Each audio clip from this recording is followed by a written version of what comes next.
Good day guys, nice to have you here. Today we'll talk about the 5 most underrated fighters and what you should do to make them shine.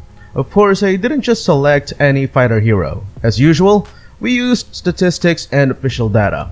These heroes have pick rates less than 0.30% and a ban rate of less than 0.10% on ranks Mythic 3 and higher. Also, these heroes are not sorted according on how good or bad they are. Before we continue, I want to give my shoutouts to Leko Night Gaming, and he too hosts a YouTube channel, so make sure to give him some love. We also have Unknown Girl user, Shanta Arizona, Mr. Who Am I, and Ganyego. Thank you so much for always tuning in. You're all awesome.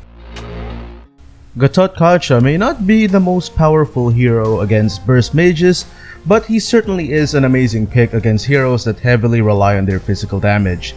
His passive provides him with bonus physical defense and also allows him to deal enhanced basic attacks which deal extra damage and regenerate some HP. Because of his passive, I highly suggest getting concentrated energy. Also, I suggest focusing on getting equipment that improves either his physical or magic defense, whichever is more applicable. Avoid equipment that does not provide bonus defense or any equipment that provides very little bit. Keep in mind, Kaeya shines best when he outlasts all other heroes on the battlefield. You can choose to give him another magic equipment for more damage, but I don't suggest going beyond 2 magic damage equipment. 2 is more than sufficient. Regardless of role, I suggest getting Tenacity as your emblem talent. It suits his passive really well. And finally, be aware that his ultimate can be interrupted by crowd control effects. Another thing to point out is don't use his ultimate on enemies that are not engaged with your team. If you do, they will simply escape from his ultimate. It's also best using it obviously while the enemies are controlled. Khaleed is a hero with a skill set fit for a textbook XP laner. He has the ability to clear waves fast when necessary, has an ability to regenerate tremendous amounts of HP, and has an ultimate that can help him overpower multiple enemies or at the very least help him survive against such attacks. One of the reasons why some people find it challenging to win games with him is because they are playing him wrong. I see some players even in higher ranks that spam his first skill recklessly. The ideal way of playing Khaleed is you need to first utilize the bush. Since Khaleed gains sand power while moving, just do back and forth movement in the bushes. And before even using his first skill, make sure to use his enhanced basic attack first. Keep in mind that he regains huge desert power while using his first skill, thus giving him more offensive power. So again, use the enhanced basic attack, use his first skill, and that way you will gain more desert power for another enhanced basic attack, and then continue your combo as normal. Also, there are 2 ways of casting his first skill. One is to chase enemies faster, then the other to deal more damage. His first skill can chase down heroes faster when casted continuously. To do this, do not tap on the basic attack button. Just use the directional pad to guide Khaleed towards the right direction. If you are, however, head-to-head and needs to deal as much damage as possible, do basic attacks in between his first skill's recast or different phases. Same as most fighters, he is ideally played with 2 to 3 physical damage equipment. I highly suggest War Axe. Take note that his ultimate is control effect immune except for suppression, and he is only immune mid-flight. Kaeya has been nerfed multiple times, and people seem to forget that one of the reasons why he used to be part of the meta is his ability to suppress enemies, which is still ever present within his skill set. What makes Kaeya special is not only does his ultimate have a very quick animation making it hard to dodge, it also has a longer range than other suppression skills. The few people playing him successfully are actually building him like a bruiser. I suggest getting fleeting time regardless of role and give him Thunder Belt for that extra crunch and slow effect. Play him with at least 1 to 3 magic damage equipment while the rest are focused on improving his defenses and survivability. Make sure to max out his first skill since this will be his main damage source. Try to hit as much enemies as you can as well with his first skill since it lowers his passive's cooldown for every enemy hit, including minions.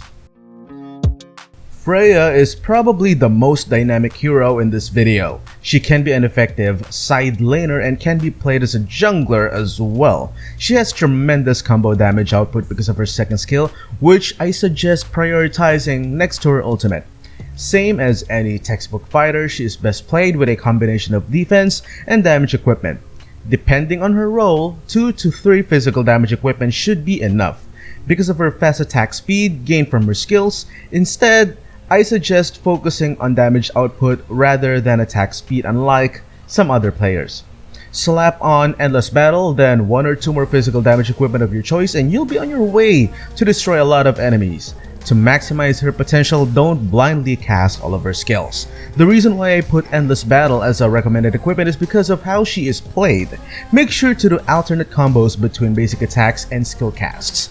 Keep your eyes on her orbs or stacks, since those orbs is what's required for her to cast her skills. The trick is, you should ideally cast a skill, take advantage of the temporary bonus attack speed, and of course, deal basic attacks, then cast another skill. Then repeat until your enemy is dead. Sometimes you won't even need to use her ultimate. Argus is a hero usually played on the wrong lane. Most people see him as an effective XP laner, where in fact he is better as a gold laner. Well, in most situations that is. Most meta XP laners are excellent on the early game, thus capable of neutralizing Argus and outfarms him in both gold and experience, thus making his presence less relevant. He is, however, one of the best picks in lineups where the marksman is played as a jungler. Naturally, having 2 marksmen in the current meta is not a very good decision. This is where Argus comes in. Consider him as a melee marksman. He is a late game hero with tremendous damage output and has an ultimate with a very low cooldown thanks to his revamp. You can either play him with cooldown reduction in mind in order to abuse his ultimate, or you can play him as a straight up burst damage DPS hero. One of the issues some players are having is when they play him with defensive equipment. Argus is a rare breed. Actually, he's not ideally played with defensive equipment. Instead, invest on giving him more damage equipment and a balance between attack speed, burst damage, and HP sustained from lifesteal equipment. If you really want to play him in a jungle or the XP lane, that's also fine, but give him at least 20% to 30% cooldown reduction from emblems or equipment in order to abuse his ultimate, thus improving his survivability. There you go. Those are currently the fighters that I think are extremely underrated. While these heroes are not considered top tier, they can be very powerful in the right hands and the right lineups. What do you think? Do you have any other heroes to add on the list? Leave your thoughts on the comment section below, and if you haven't yet, don't forget to hit like, share, and subscribe to the channel. Stay safe everyone. Peace.